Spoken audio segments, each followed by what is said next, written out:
महाभारत में ये कथा आती है कि जयद्रथ के वध के पूर्व किस प्रकार भगवान शिव ने अर्जुन की सहायता की।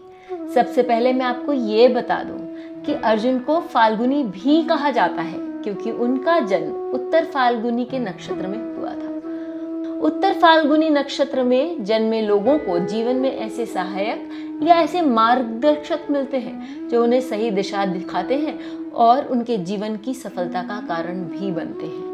और अर्जुन के जीवन के मार्गदर्शक कौन थे ये हम सभी जानते हैं। तो आइए शुरू करते हैं आज की कहानी। अभिमन्यु वध से व्यथित और क्रोधित अर्जुन ने प्रतिज्ञा की, मैं कल सूर्यास्त तक अभिमन्यु की मृत्यु के कारण बने जयद्रथ का वध कर डालूंगा, नहीं तो मैं अग्नि समाधि ले लूंगा।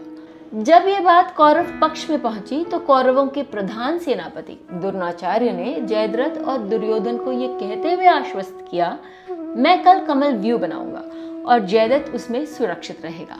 अर्जुन वहां तक पहुंचेगा ही नहीं। इधर कृष्ण ने सुभद्रा, द्रौपदी और उत्तरा को आश्वासन दिया कि पार्थ कल अवश्य ही जयद्रथ का वध करेंगे। उन्होंने अर्जुन को अगले दिन के युद्ध के लिए शुभकामनाएं देते हुए उनसे शयन करने के लिए कहा और स्वयं अपने शिविर में चले गए। वहां उन्होंने अपने सारथी दारुक को बुलाया और कहा कि कल युद्ध बड़ा ही भयंकर होगा, मुझे किसी भी प्रकार से अर्जुन को सुरक्षित रखते हुए जयद्रथ का वध करवाना है।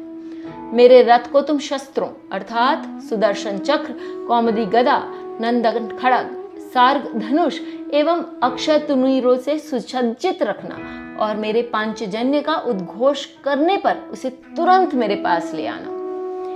एक क्षण के लिए अपने मन की एक बात आपके साथ साझा करना चाहती हूँ। जब हम विषम परिस्थितियों में होते हैं और हमें ऐसा कुछ भी नहीं दिखाई देता जिस पर हमारा कोई काबू हो, तो ईश्वर के आगे नतमस्तक होकर और अपनी परेशानी उनको सौंपकर सुकून से पीछे हट जाना चाहिए। हमें इस बात का पूरा विश्वास होना चाहिए कि ईश्वर हमारी सहायता करेंगे ही, जैसे अर्जुन को था और फल स्वरूप कृष्ण भगवान को अर्जुन की मदद करनी पड़ी। देखते हैं कि भगवान ने उनकी मदद किस प्रकार की। भगवान कृष्ण युद्ध की परिस्थितियों को समझ रहे थे, अतः उन्होंने अपनी योग माया द्वारा अर्जुन के स्वप्नावस्था में प्रवेश किया और उन्हें लेकर भगवान शंकर के दिव्य कैलाश लोक को गए और वहां उनके दर्शन कराए। भगवान शंकर नर नारायण रूप अर्जुन और श्री कृष्ण को देखकर बहुत प्रसन्न हुए और उनके आने का कारण पूछा। तब अर्जुन और श्री कृष्ण ने उनकी स्तुति की और दिव्य पशुपताय अस्त्र ज्ञान पुनः देने का निवेदन किया। तब भगवान शंकर ने कहा, हे श्रेष्ठ वीरों, यहाँ निकट ही एक अमृतमय दिव्य सरोवर है, उसी में मैंने अपने दिव्य धनुष और बाण रखा है, उन्हें लेते आओ।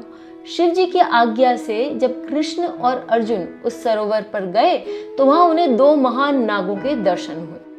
तब श्री कृष्ण और अर्जुन ने पुनः भगवान शंकर का शतरुद्रीय से स्तवन किया, जिसके प्रभाव से वे दोनों महान नाग धनुष और बाण के रूप में परिवर्तित हो गए। तब श्री कृष्ण और अर्जुन ने धनुष और बाण लेकर उन्हें भगवान शंकर को समर्पित कर दिया। तदंतर भगवान शंकर की पसलियों से एक ब्रह्मचारी प्रकट हुआ। उसने वीरासन में बैठकर उस धनुष पर विधिवत बाण का संघान किया। अर्जुन ने उस क्रिया को ध्यान पूर्वक देखकर हृदयस्थ कर लिया। उस समय भगवान शंकर ने जो मंत्र पढ़ा उसको भी अर्जुन ने याद कर लिया। तब प्रसन्न होकर भगवान शंकर ने अपना पाशुपात नाम का घोर अस्त्र अर्जुन को दे दिया।